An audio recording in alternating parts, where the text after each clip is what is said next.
আজকে সকাল সকাল উঠে রান্না শুরু করে দিলাম। এখানে কাটাকুটি চলছে। যেহেতু আমি সকাল সকাল উঠে রান্না করব, সেজন্য গত রাতে তরকারি কেটে রেখেছিলাম। তো একটু তরকারি কাটাকুটি বেশি থাকলে তখন আমরা তিনজনে মিলে করে থাকি।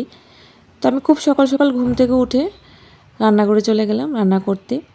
যেহেতু 8টার পর গ্যাস কমে যায়, মানে আঁচ কমে যায়, তো ওই আঁচে আসলে আমাদের রান্না বান্না হয় না, যেহেতু একটু বেশি রান্না। আর আমার সারাদিন আজকে অনেকগুলো কাজ আছে, সেজন্য আমাকে আজকে রান্নাটা আগে শেষ করতে হবে। তো ওই শিডিউল অনুযায়ী আমি রান্না শেষ করলাম, দুপুরে রান্না। তো রান্না শেষ করে নাস্তা করে নিলাম। এই তো রেডি হয়ে একটু বেরিয়ে পড়লাম মেয়েকে নিয়ে। মেয়ের স্কুলে যাব, স্কুলে গিয়ে মেয়েকে আজকে ভর্তি করাবো। তো মেয়ে স্কুল চেঞ্জ করেছি, কারণ হচ্ছে আমার বাসা থেকে মেয়ের স্কুল অনেক দূর হয়ে যায়।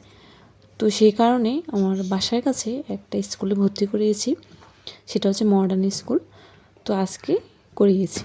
তো স্কুল থেকে আসার পর ছেলেকে উঠালাম, উঠিয়ে যে খাইয়ে দিচ্ছি, তারপর একটু পর বের হয়ে পড়লাম। ছেলেকে চুল কাটতে নিয়ে যাব, এই চুল কাটছে। তারা এত বিরক্ত হয়ে চুল কাটতে, খুবই বিরক্ত করে।